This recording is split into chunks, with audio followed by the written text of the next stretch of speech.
Buenos días. Para los que nos verán después en el canal en YouTube, nos encontramos hoy en la Casa de Espiritualidad o el Centro de Espiritualidad Nuestra Señora de la Montaña, aquí en Cáceres, un lugar muy bonito, una montaña muy alta desde la cual se divisa todo Cáceres. Bien, el retiro hoy va a ser sobre un tema que seguramente nunca hemos dado un retiro. Va a ser sobre Tierra Santa. Ese va a ser el tema general del retiro en el día de hoy. Y como sabéis, yo tengo siempre por costumbre a la hora de dar un retiro exponer el Santísimo, siempre. ¿Por qué?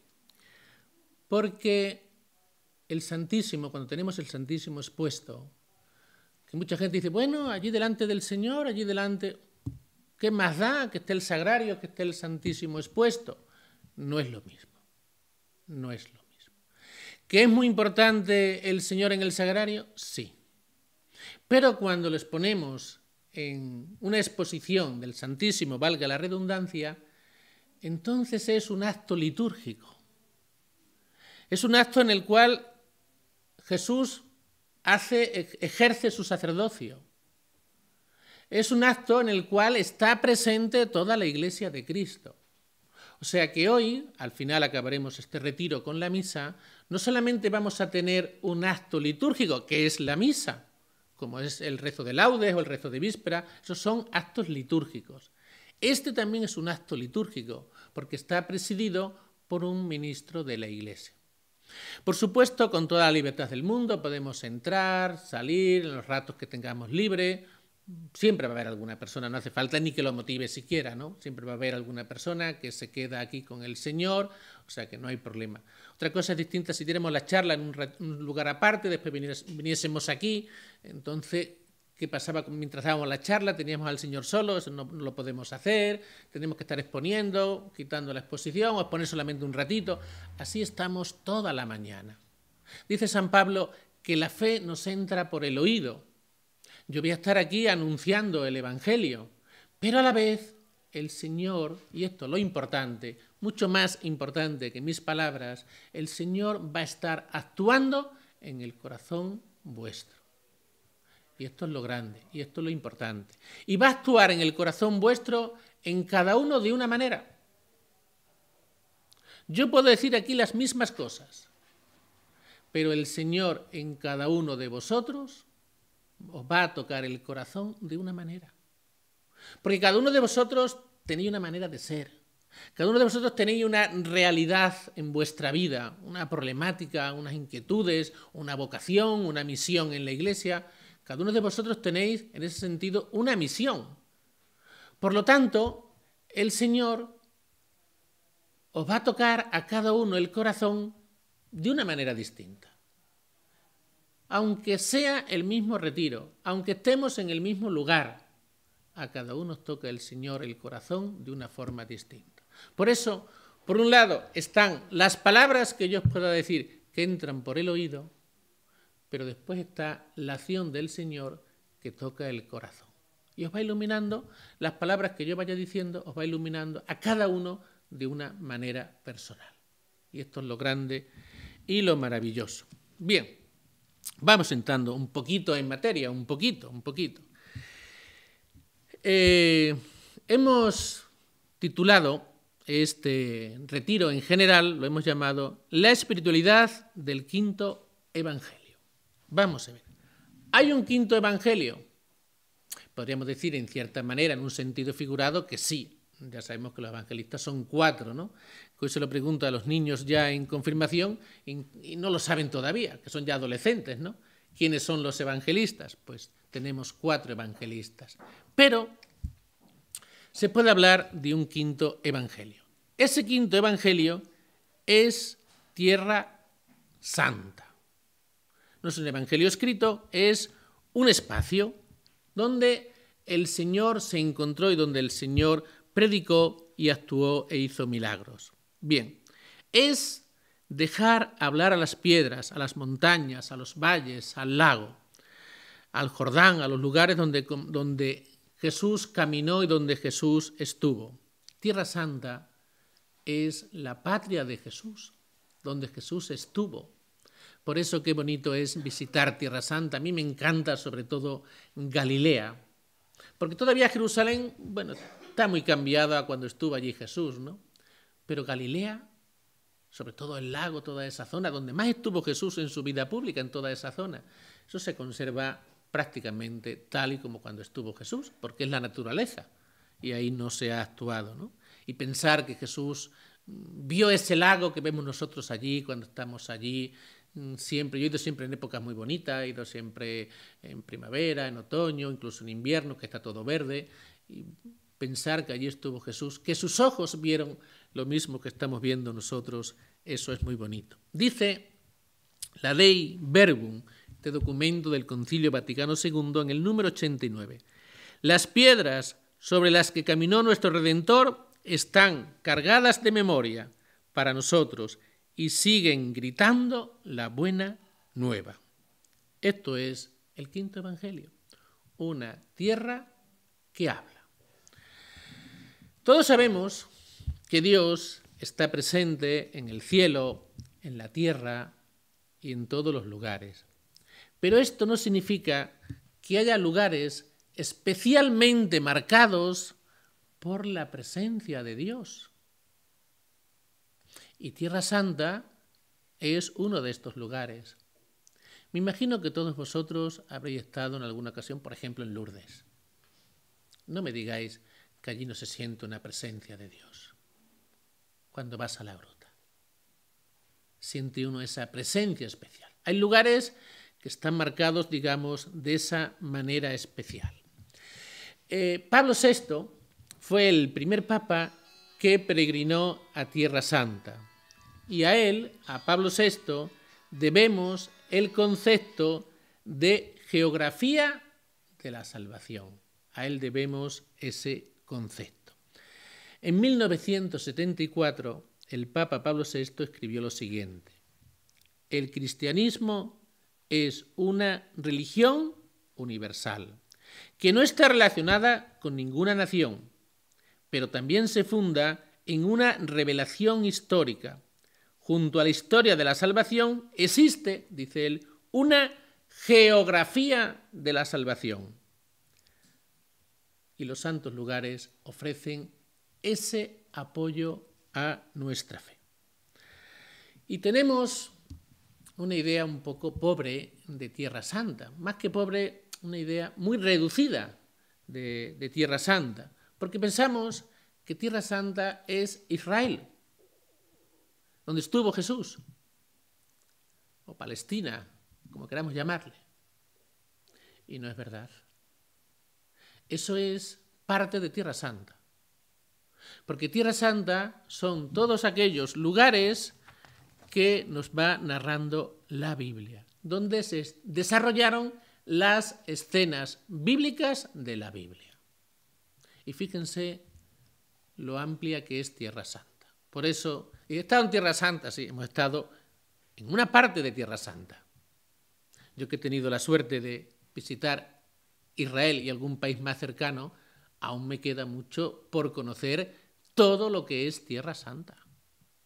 Tierra Santa sería Israel en su totalidad, los territorios palestinos, Judea y Samaria, Jordania, otra nación, Egipto, donde fue el éxodo y la huida, Irak, la tierra de Abraham, Siria, donde se refugió Elías, y Sarepta y Damasco, donde estuvo San Pablo, Turquía, Grecia y Creta.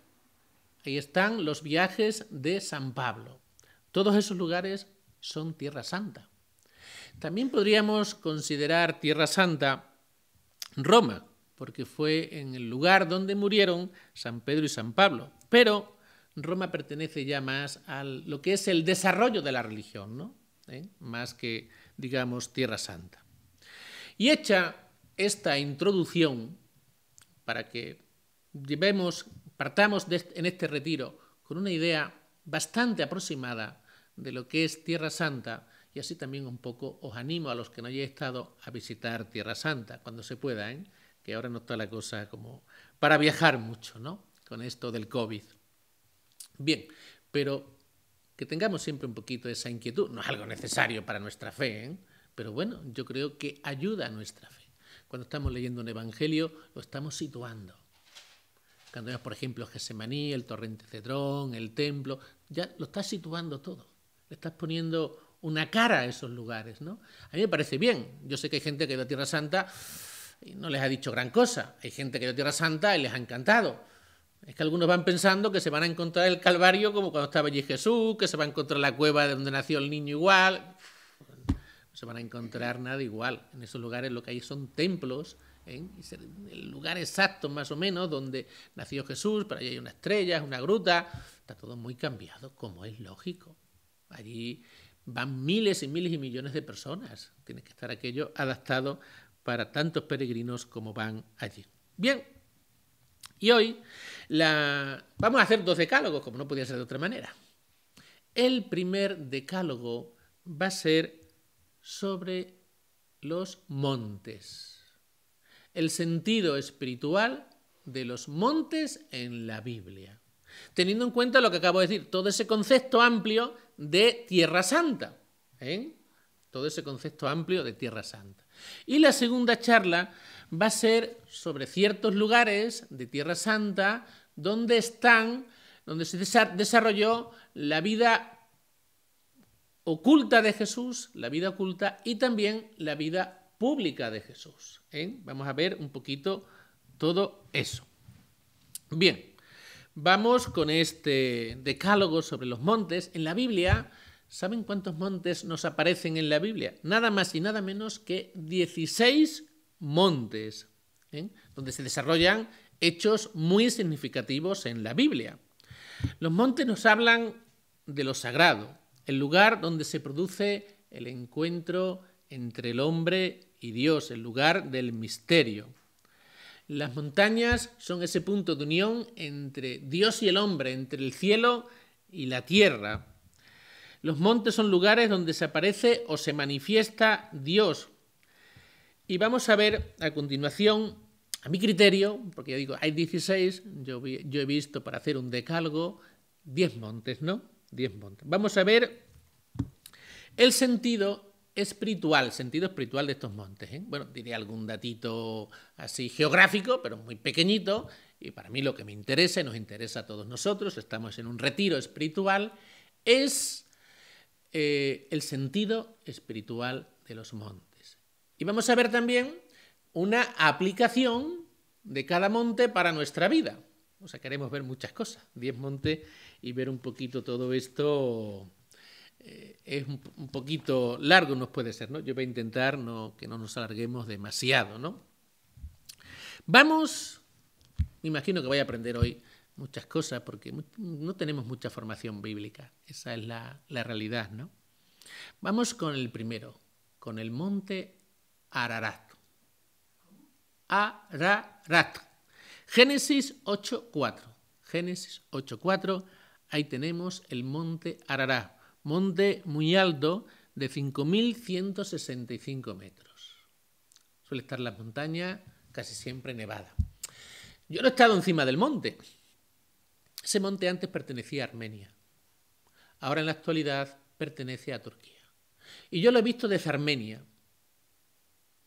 En Armenia le dan mucha importancia a ese monte, porque fue suyo en tiempos. Y en los recuerdos de Armenia, que venden allí en Armenia, aparece el monte Ararat. ¿Qué tiene de importante este monte? Pues ahí fue, en el diluvio, cuando fueron bajando las aguas, ahí fue donde, ¿cómo sería la palabra? Atracó. Los barcos atracan, ¿no? Se dice, ¿no? Ahí fue donde atracó el arca de Noé, encima de ese monte. Después, cuando fueron bajando las aguas, estamos hablando con lenguaje bíblico, ¿no? Ya salieron los animales, Moisés, su familia, todo. Pero lo primero que se vio fue ese monte, donde quedó atracada el arca de Noé. ¿Y cuál sería el sentido espiritual de este monte? Es el monte de la misericordia, el monte de la segunda oportunidad. Dios le da una segunda oportunidad a la humanidad.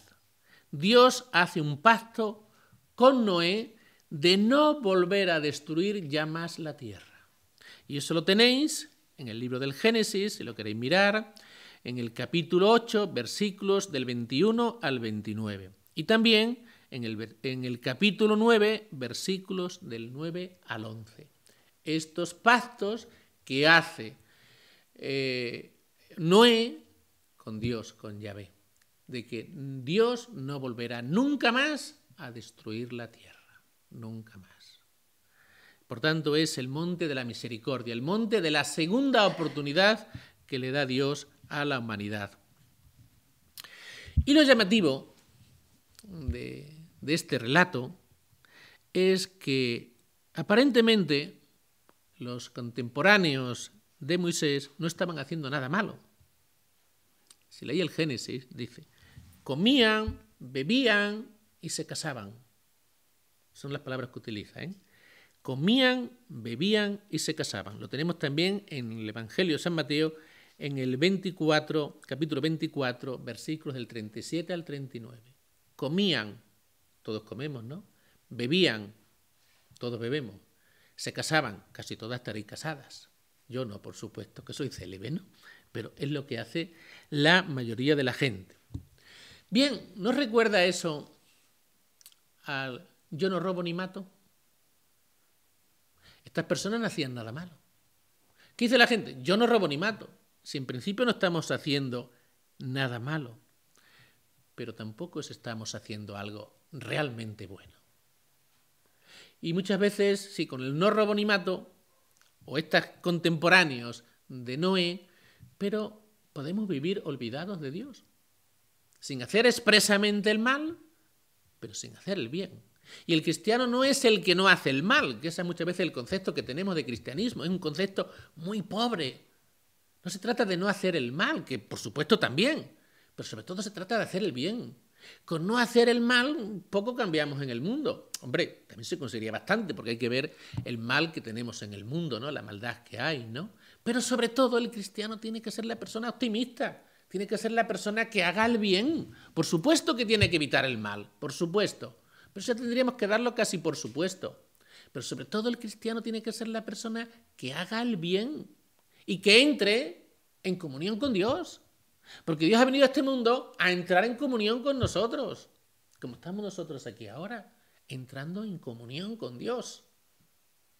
Y esa es la idea principal de un retiro, que entremos en comunión con Dios.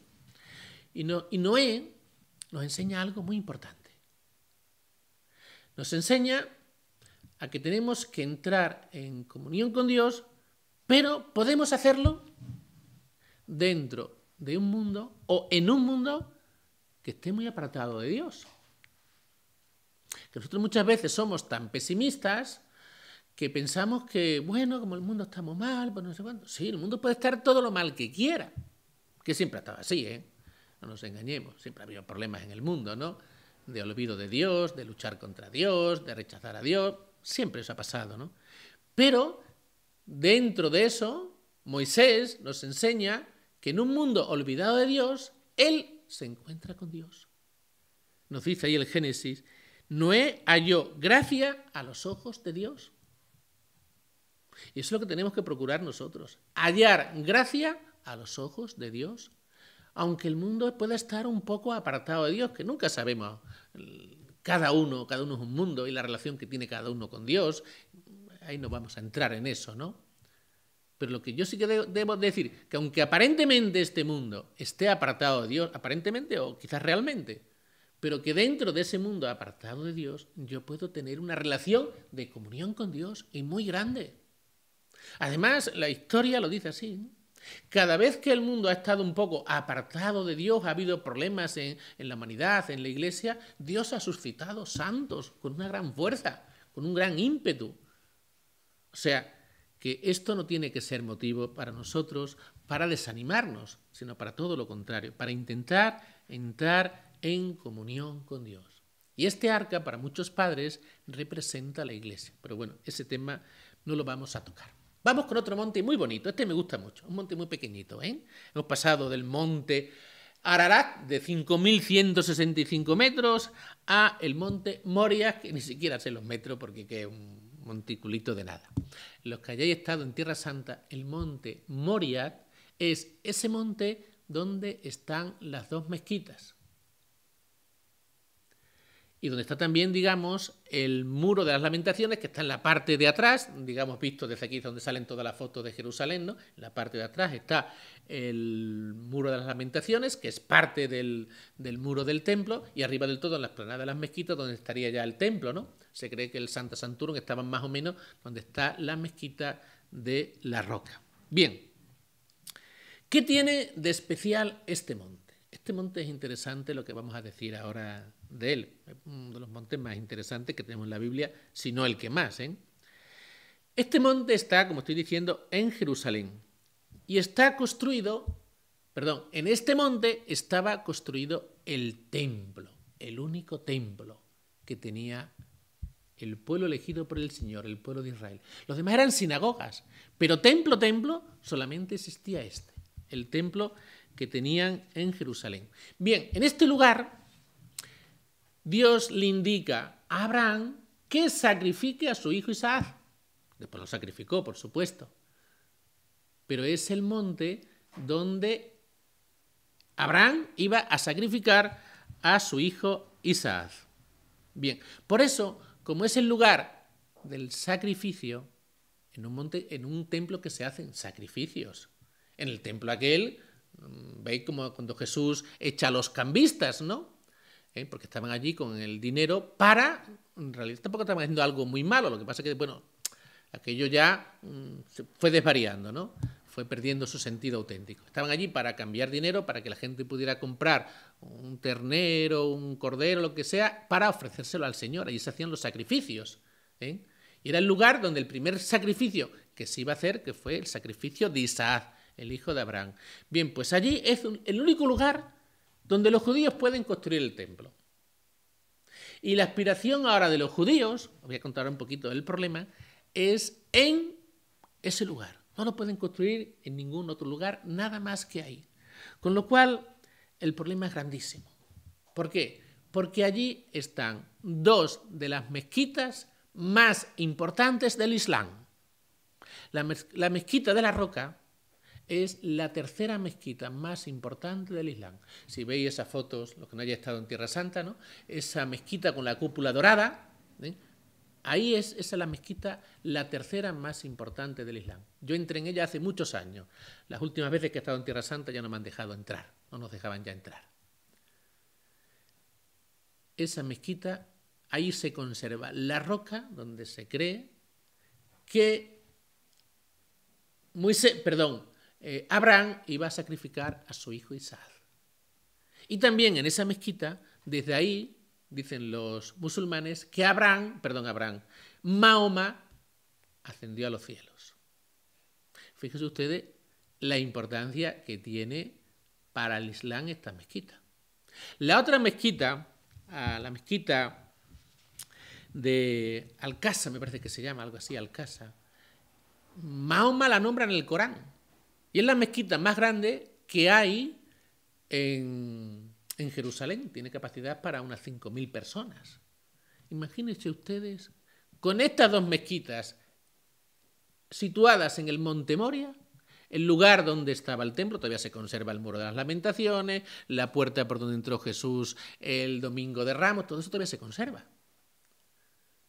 Los judíos solamente pueden hacer el templo allí, en ese monte. Y en ese monte, desde el siglo VI aproximadamente, tenemos dos mezquitas de los musulmanes. ¿Entienden el problema? ¿Puede tener solución este problema? ¿Los musulmanes van a quitar de ahí las mezquitas? No. ¿Los judíos van a pretender hacer siempre allí el templo? Pues sí. Yo creo que eso no tiene ninguna solución. Yo creo que ninguna. Pero Jesucristo nos dice que hay que adorar a Dios en espíritu y en verdad. Jesucristo no le da tanta importancia a un templo físico. Por eso los judíos muchas de sus normas no las pueden cumplir. ¿Por qué? Porque no tienen templo. De tantas leyes que tenían ellos, no las pueden cumplir. El templo fue destruido en el año 586, lo destruyó Nabucodonosor, después lo volvieron otra vez a hacer, y después ya los romanos en el año 70 después de Cristo es destruido ya definitivamente. Y Jesucristo esto lo predijo, ¿no? No quedará piedra sobre piedra. Fijaos el problema que tenemos ahí. Y un problema que, si algún día pasa ahí un problema serio, tened en cuenta que Israel está rodeado todo por musulmanes, imagínense la que se puede liar ahí, ¿no? La que se puede liar, ¿no? Aunque está muy defendido por Estados Unidos, pero puede ser el foco de una tercera guerra mundial, ¿eh? O sea, ahí recemos mucho para que exista la paz siempre ahí, ¿no? Porque ahí puede ser el foco. Por menos motivos surgieron la Primera y la Segunda Guerra Mundial, ¿eh? Ahí esperemos que eso se siga ahí apaciguando como estamos hasta lo de ahora. ¿Y cuál es el sentido espiritual de este templo? De este monte, en este me quería detener un poquito, en este monte especialmente, ¿no? Es el monte de la prueba. Yo no voy a decir, no me atrevo a decir a eso, que Dios se dedique a probarnos. Sí. Pero es el monte de la prueba. Recordad que ahí Dios puso a prueba, por decirlo de alguna manera, la fe de Abraham, ¿eh? Entonces podríamos decir que es el monte de la prueba. Pero yo no voy a decir que Dios, nosotros decimos muchas veces que Dios nos pone a prueba, yo no me atrevería a decir tanto, ¿no? Porque eso significaría que Dios está jugando un poquito con nuestra vida, con nuestra fe. Yo no me atrevería a decir eso. Pero sí que es verdad que en nuestra vida hay circunstancias muy difíciles en la vida de todos nosotros, ¿eh? Antes o después en nuestra vida vamos a tener circunstancias difíciles, circunstancias comprometidas. Y ahí es cuando se pone a prueba nuestra fe. Que si superamos esas circunstancias, nuestra fe sale muy fortalecida. Y de eso se trata, ¿no? De que vayamos superando todas esas pruebas. Porque en la vida, esto lo decía San Pablo, no lo digo yo, todo sucede para bien. Incluso esas situaciones difíciles que nos pueda presentar la vida. Y de alguna manera todos vamos a ser probados en la vida, ¿eh? Algunas veces somos probados a dejar el camino de Cristo. Con algunas personas me he encontrado, no, yo voy a abandonar porque yo no soy capaz de seguir al Señor, yo le fallo mucho. Abandonar a los hermanos, mira, yo ya de aquí ya me borro porque tengo esta persona que me hace la vida imposible, ¿eh? O a desistir de una mayor entrega al Señor, mira, yo ya no quiero entregarme ya más porque tengo muchas obligaciones, muchos compromisos. O sea, vamos a ser probados de muchas maneras, de muchas maneras. Dice la Escritura que Abraham creyó contra toda esperanza. Y en la primera carta de Pedro, capítulo 1, versículo de 7 al 9, nos dice: nuestra fe es mucho más preciosa que el oro, pero va a ser sometida a prueba y prueba de fuego. Que estemos preparados para ello. Que nuestra fe va a ser probada a lo largo de nuestra vida en muchas ocasiones. Yo no me atrevo a decir que Dios nos pruebe, pero que nuestra fe va a ser probada por la vida, sí. Y ahí tenemos que apoyarnos en Dios y confiar en Dios como hizo Abraham. Abraham confía plenamente en Dios, totalmente. Vamos con el tercer monte, vamos muy retrasados. El monte Sinaí, que también tiene otro nombre, ¿eh? Os lo digo porque nosotros lo conocemos más por el monte Sinaí, pero también tiene en otras partes de la Biblia, a ese monte se le llama el monte Horeb. Lo tenemos en el Éxodo, capítulo 3, versículo del 1 al 5. Estamos en el tercer monte, ¿eh? El monte Sinaí lo tenemos al nordeste de Egipto, montaña de 2.285 metros. El sentido espiritual de este monte, que es lo que nos interesa a nosotros, el sentido espiritual de cada monte, es el monte de la llamada. En este monte Dios llamó a Moisés Y Moisés le respondió. El llamamiento a Moisés lo hace Dios. Él toma la iniciativa. Y esta llamada de Dios merece nuestra respuesta. Y esta llamada, muy curioso, nosotros muchas veces pensamos que Dios nos tiene que llamar cuando estamos en un retiro, en unos ejercicios espirituales, cuando estamos en algo, digamos, muy relacionado con Dios. No. Dios nos puede llamar en cualquier momento. De hecho, a Moisés le llama mientras estaba trabajando con sus ovejas. Todos conocéis ahí el pasaje ese de la zarza ardiendo, ¿no? Y en la vida todos somos llamados a la santidad. Todos. Y a santificarnos en la vida diaria. Y si es, que tenemos que darle mucha importancia, y si es en Mérida, allí en el hospital donde estás tú, en Mérida. Si tiene que ser arreglando y haciendo proyectos de camino, pues haciendo proyectos de camino. Y si tiene que ser haciendo embutidos, pues haciendo embutidos. Ahí nos tenemos que santificar. Que muchas veces pensamos que lo de santificarnos, bueno, cuando hacemos oración, no. Tenemos que santificarnos en la vida diaria, que es donde más tiempo pasamos, en nuestros trabajos. Lo veremos después seguramente cuando hablemos de la vida oculta de Jesús. Y todos tenemos esa llamada a la santidad, pero también tenemos una llamada particular.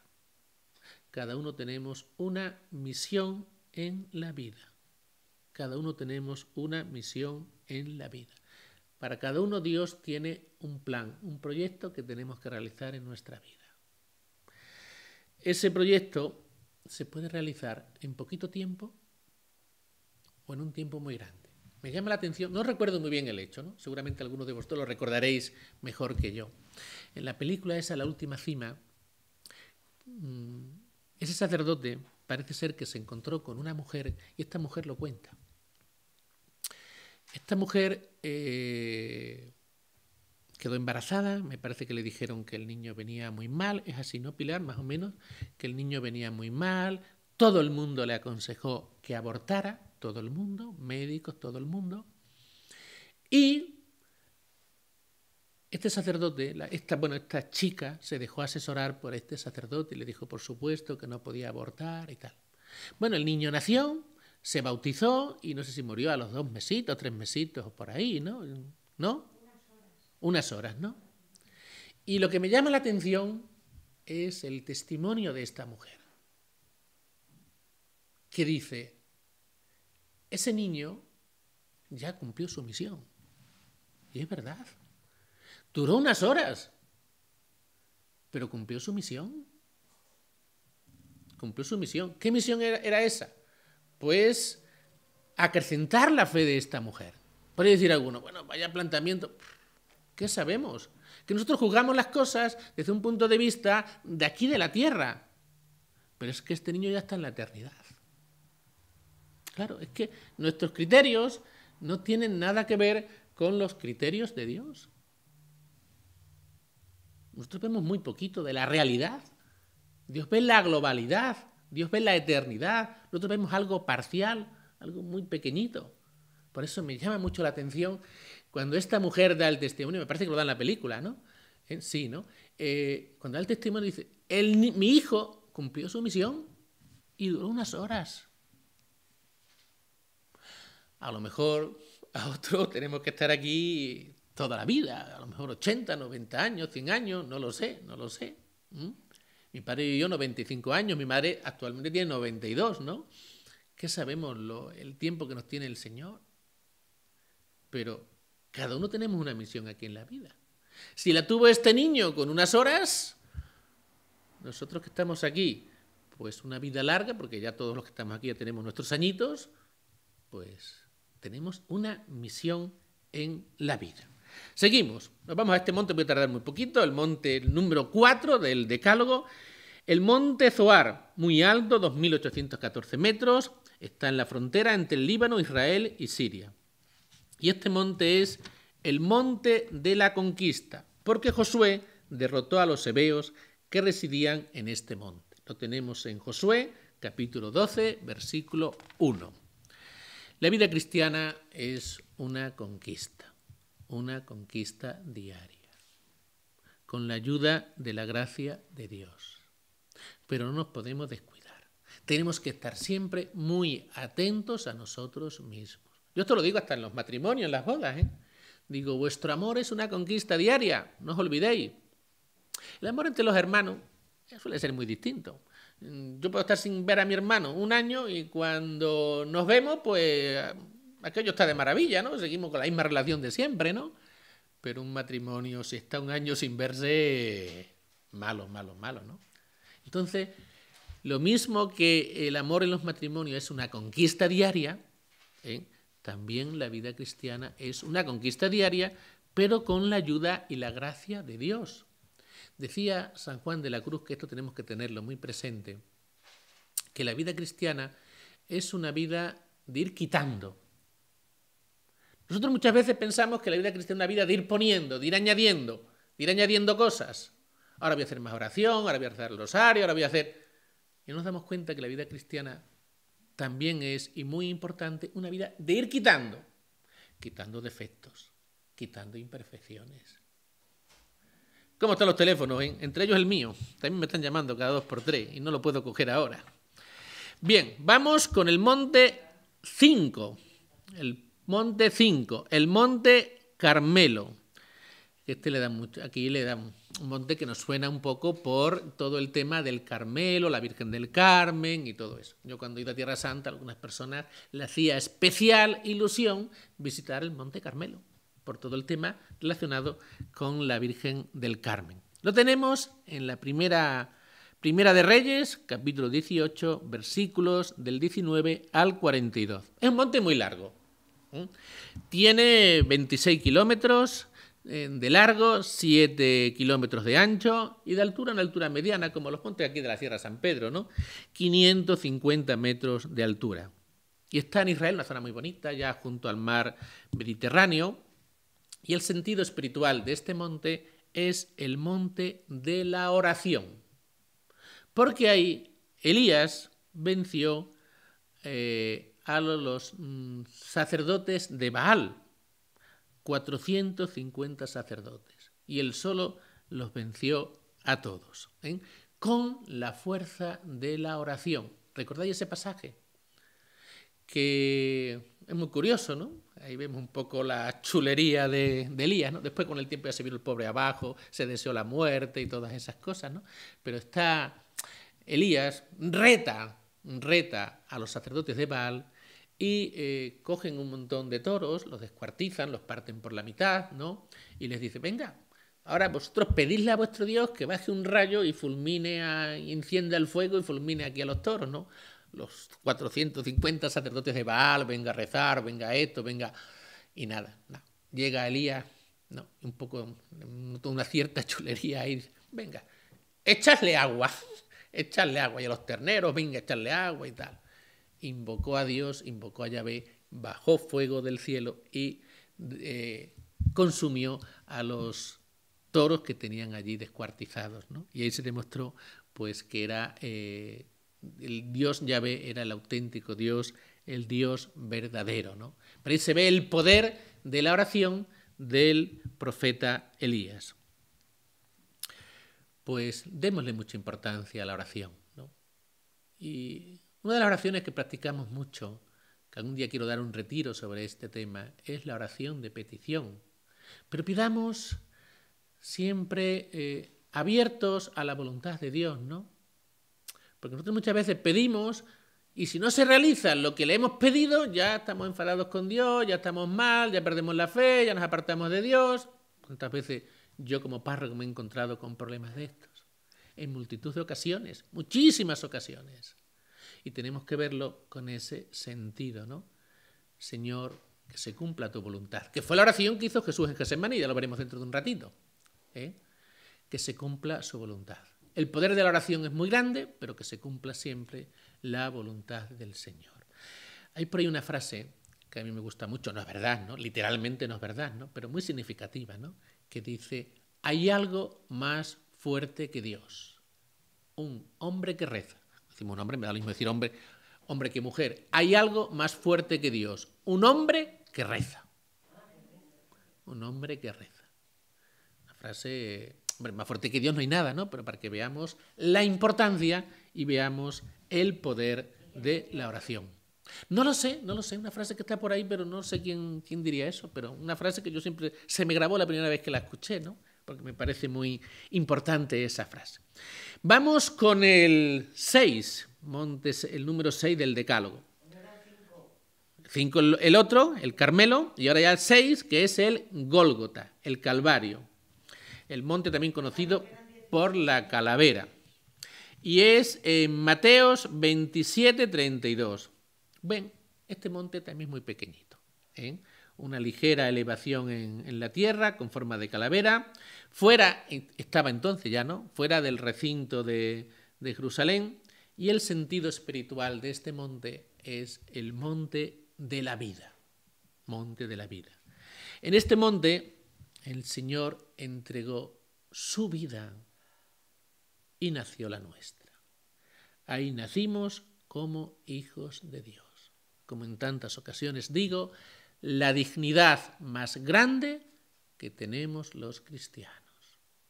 No tenemos una dignidad más grande que esta. Y esta la tenemos todos. Y es mucho más grande esa dignidad, por ejemplo, que el hecho mío de ser sacerdote. Lo más grande que yo tengo es lo mismo que tenéis vosotros, que es el hecho de ser hijos de Dios. Y eso nos lo da el bautismo. Y eso nos viene, ese don nos viene gracias a que el Señor ha entregado su vida por nosotros. Por eso es el sentido espiritual de este monte, es el monte de la vida. Es ese maravilloso intercambio que rezamos en el Adviento, ¿no? En Navidad, ¿no? Un Dios que viene, que entrega su vida por nosotros y a nosotros nos eleva de nivel y nos da la vida divina. Es ese maravilloso intercambio que se da. Y dice Juan, capítulo 3, del 1 al 2, seremos semejantes a Él porque le veremos tal cual es. Esa ya es la plenitud de la vida. Ni ojo vio, ni oído oyó, ni mente alguna es capaz de imaginarse lo que Dios tiene preparado para los que le aman. A eso estamos destinados. Pero bueno, esa vida también empezamos a vivirla aquí en la tierra. Y en la medida que vivimos esa vida aquí en la tierra es como vamos a ser más felices. Hoy día que nos preguntamos, la humanidad siempre se ha preguntado mucho sobre la felicidad. ¿Dónde está la felicidad? La felicidad está y no puede estar de otra manera. No la felicidad plena, que solamente se da en el cielo. Pero acercarnos más a la felicidad, como más se da, es viviendo nuestra fe y lo que Dios quiere de nosotros. Porque Dios es Padre y Dios quiere para nosotros lo mejor. Esto nos cuesta mucho entenderlo, ¿no? ¿Cuántas veces hacemos planteamientos por ahí? Uy, qué suerte tienen los que no creen porque pueden hacer lo que les da la gana. No. La suerte la tenemos nosotros que conocemos, o estamos en camino, de conocer la voluntad de nuestro Padre. Eso es lo grande. Eso es lo realmente importante. Bien, vamos con el 7. Voy un poquito ya más rápido porque si no nos va a dar tiempo a dar todos los montes. Vamos con el monte 7, número 7. Monte Nebo. Este me encanta. El monte Nebo. Lo tenemos ahí en el Deuteronomio, en capítulo 34 y versículo 1. Monte Nebo. Es el monte de la herencia. Este está en Jordania. Está situado en el oeste de Jordania y está ya lindando con Israel. ¿Qué tiene de particular este monte? Recuerdo la última visita que tuve a Tierra Santa. Cuando íbamos en el autobús hicimos un rato de oración. Yo le iba explicando un poquito todo lo que íbamos a ver, ¿no? El sentido espiritual, ¿no? De este monte, ¿no? Me acuerdo que ahí en ese momento estuve muy, muy inspirado. La gente después me lo dijo, ¿no? Era por la mañana tempranito, yo iba muy centrado en la peregrinación y resultó muy bonito cuando estuvimos en este monte, ¿no? ¿Qué pasó en este monte? En este monte muere Moisés. Moisés, como le había fallado, no mucho al Señor, pero en algo le había fallado, el Señor le dice que para purificarle, él no va a tener el honor de entrar en la tierra prometida con el pueblo de Israel. Desde el monte Nebo se ve todo Israel. Moisés tuvo la suerte de contemplar la tierra prometida, pero no entró al pueblo de Israel en la tierra prometida. Esa misión la hizo ya después Josué. La verdad es que no entraron casi ninguno. Josué y no sé si alguno más. Todos murieron en el desierto, ¿no? De los que salieron de Egipto. Josué entra en la tierra prometida al frente del pueblo de Israel. Pero el consuelo que tiene Moisés fue cumplir con su misión. Él lleva a su pueblo a la tierra prometida, a esa tierra que nos dicen que emana leche y miel. Y esta es la gran herencia que deja Moisés al pueblo de Israel. Le lleva a la tierra prometida. Aquí tenemos que preguntarnos, ¿qué herencia vamos a dejar nosotros? ¿Qué herencia recibimos y qué herencia dejamos? ¿Cómo nos encontramos nosotros la Iglesia cuando éramos niños? ¿Y cómo la vamos a dejar el día que nos vayamos? Dios no nos pide resultados, sino que trabajemos. Nosotros nos estamos beneficiando, y esto es así, nos estamos beneficiando de todo lo que han trabajado otros delante de nosotros. Y otros que han trabajado muchísimo. Por eso nosotros no trabajemos nunca a corto plazo. Yo me llama la atención, pero muchísimo, Yo empecé a dar catequesis muy jovencito, tendría unos 17 años cuando empecé a dar catequesis en la parroquia de Malpartida, por ahí. Y me acuerdo que una de las cosas que le dije en cierta ocasión a los chavales que tenían catequesis, que son Manolo y toda esta gente, que son ya auténticos adultos, ¿no? Y un día uno de ellos me dice lo siguiente. Yo ni me acordaba, me iba a acordar yo ya. Yo le había aconsejado que el momento de acostarse rezasen 3 Ave Marías, ¿no? En una catequesis he aconsejado eso. Y este chico, que no pisa nunca la iglesia, no aparece nunca ni nada, pero me dijo que desde aquel día que yo les dije esto, él sigue rezando todas las noches, al acostarse, las 3 Ave Marías. ¿Cuántas cosas habrá de esas gracias a nuestro trabajo en la iglesia? Yo de aquello me enteré por casualidad, pero muy bien, me habría podido pasar toda la vida sin enterarme de ese detalle. Y yo jamás habría pensado que estos chicos estaban haciendo y viviendo algo que yo les había enseñado cuando yo era un niño. Es que era un niño. Tenía 17 añitos entonces, cuando empecé a ser catequista. ¿Qué catequista podía ser yo con 17 años, no? Yo ahora no tengo ninguno de esa edad ni se me pasa por la cabeza, Pero fijaos, algo que le enseñó un niño a otros niños, este niño ha llegado adulto y lo sigue viviendo a lo largo de su vida. Os voy a leer aquí para que no se me olvide lo que somos nosotros, para que veamos la herencia que hemos recibido. Nosotros somos fruto de la predicación de los apóstoles. Somos fruto del testimonio de los mártires. Somos frutos del silencio de los monjes. Somos fruto de la santidad de los santos.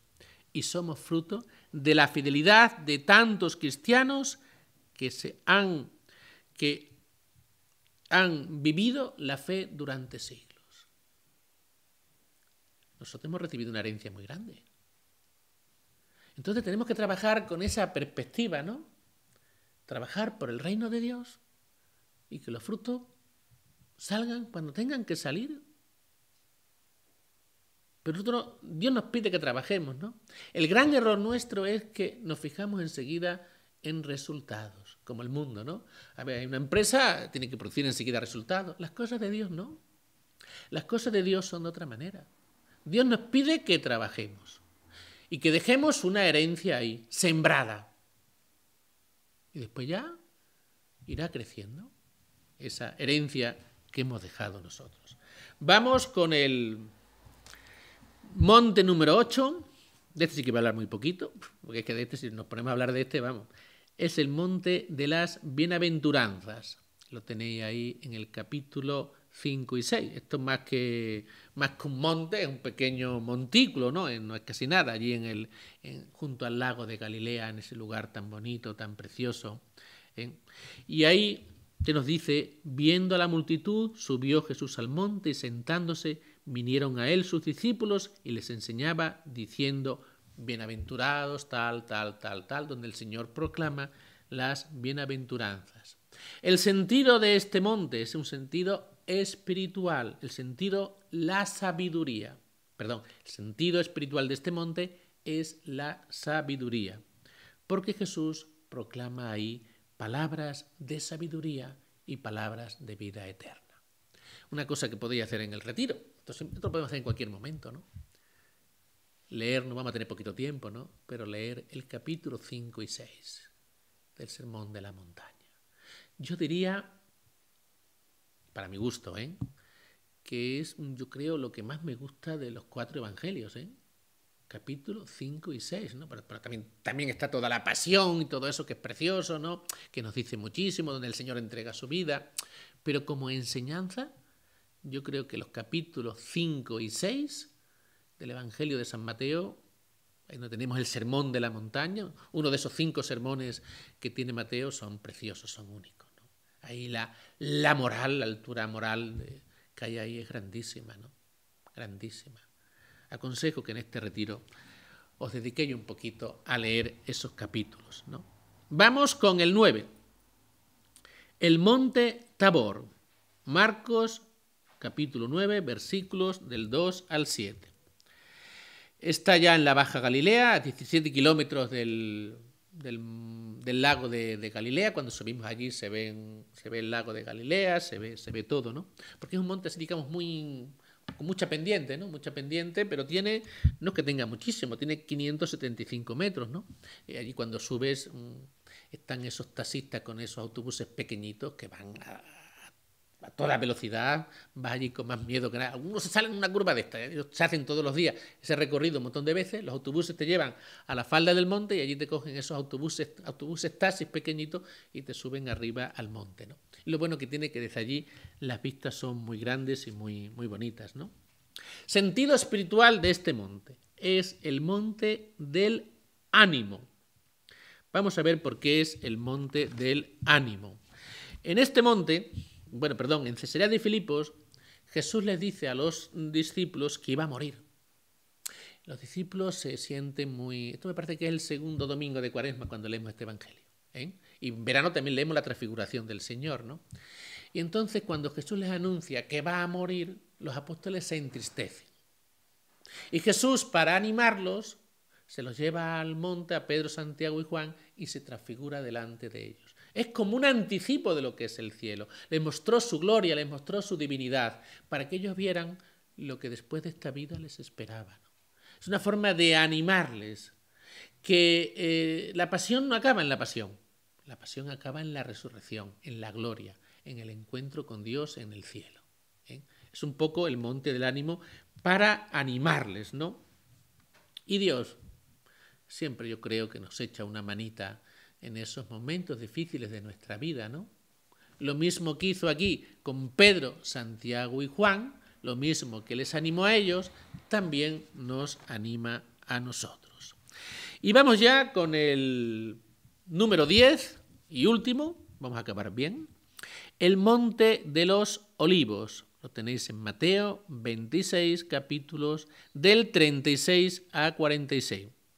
Este monte está frente al templo de Jerusalén, cruzando el torrente Cedrón. Es considerado uno de los lugares más sagrados de Tierra Santa.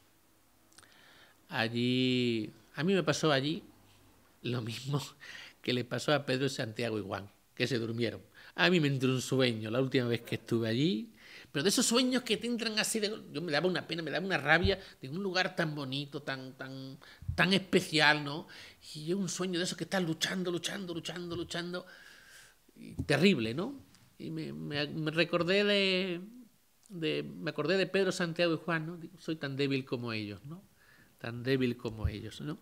Bien, en ese monte tenemos iglesias como la de Getsemaní, la del Pater Noster, que están allí no sé en cuántos idiomas, cerca de 200 idiomas, el Padre Nuestro, Dominus Flevit, donde lloró el Señor cuando ve Jerusalén, desde allí es donde se hacen las fotografías más bonitas de Jerusalén, y es un monte importante, ¿no? Getsemaní lo tenemos ya, el Monte de los Olivos lo tenemos ya en la parte baja Getsemaní lo tenemos en la parte baja del Monte de los Olivos, ¿no?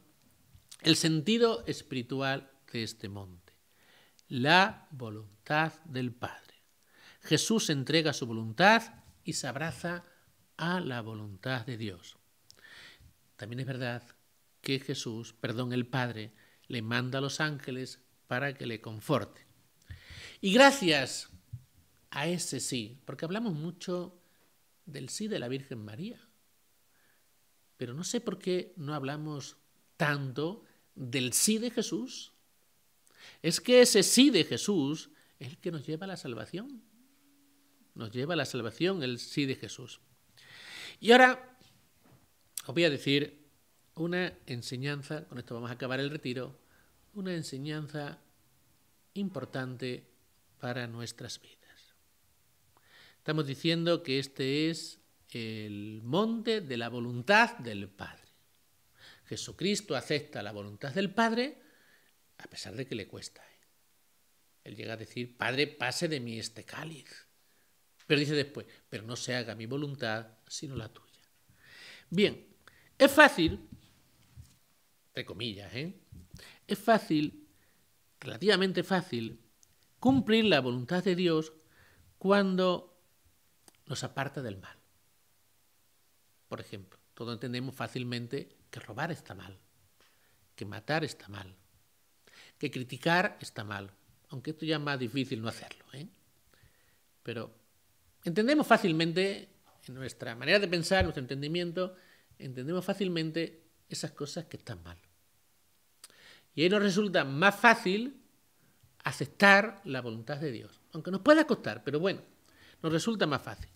¿Qué es lo difícil, lo realmente difícil?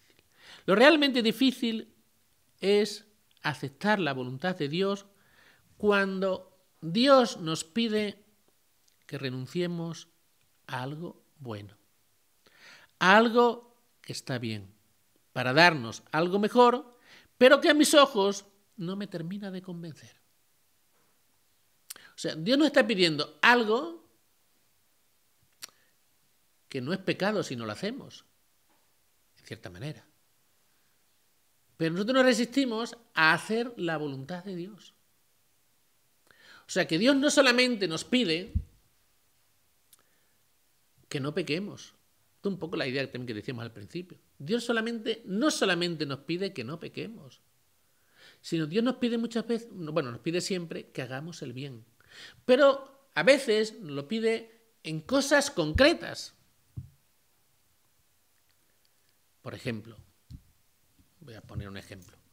Cuando yo estaba en Carrascalejo, que es un pueblo de la provincia de aquí de Cáceres, pero pertenece a la diócesis de Toledo, yo ya había hablado ya con el obispo, que me venía a esta diócesis y todo eso.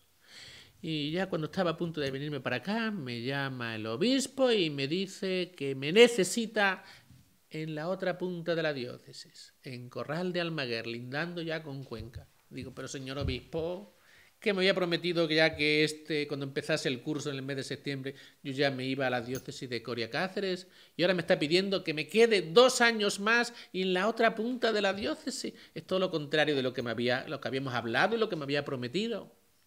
Dice, sí, es verdad, pero te necesito ahora ahí. Porque en este pueblo hay una situación especial y no encuentro ahora mismo ningún sacerdote. Te lo pido a ti. Dice, yo sé que te di una palabra, tú haz lo que quieras, yo te lo pido como favor. Yo te di una palabra y mantengo esa palabra, pero te pido como favor que me hagas este favor, que te vayas a ese pueblo. Yo no tuve dudas. Bueno, te lo piensas, ¿no? Pero vamos, la respuesta fue enseguida, ¿no? ¿Era pecado no ir? Pecado no ir no era pecado, ¿no? Pero, ¿cuál era la voluntad de Dios en este caso? Que fuese a ese pueblo, yo no tenía ninguna duda. Cuando el obispo me lo pedía de esta manera, como un favor que le hiciese a la Iglesia de Cristo, un favor a la diócesis, aunque me tuviese que sacrificar un poquito y tuviese que renunciar a venirme ya para acá y todo eso, y yo me fui allí. Y después estamos en lo de siempre. Bendita la hora en que me fui. Fui feliz, aprendí muchas cosas, pasé de unos pueblos pequeñitos ya a un pueblo grande, con una gran vida espiritual, en todos los sentidos, adquirí una gran experiencia, una parroquia, yo diría de las parroquias que he tenido más practicantes, y fue una bendición de Dios, fue una experiencia muy bonita. Nosotros muchas veces pensamos que haciendo nuestra voluntad es como más felices vamos a ser. Y mejor que Dios, nadie sabe lo que nos conviene. Y cuando nosotros tenemos estos actos de generosidad para con Dios y para con su Iglesia, el Señor se encarga de alguna manera de compensártelos. ¿Por qué? Porque es así. Dios nos devuelve siempre el 100 por 1. Siempre. Nosotros le entregamos un poquito y el Señor nos devuelve el 100. Así que, en resumen, esta idea que venía diciendo, hacer ciertas cosas, ver ciertas cosas, la voluntad de Dios, pues sí, no robar, no matar, lo vemos claro. Pero en este tipo de cosas, que ya no son pecado, y ver claramente ahí la voluntad de Dios y decir sí, eso ya es más difícil, ¿no? Pero tenemos que tener esa generosidad, ¿no?, para aceptar la voluntad de Dios que se nos puede manifestar de muchas maneras.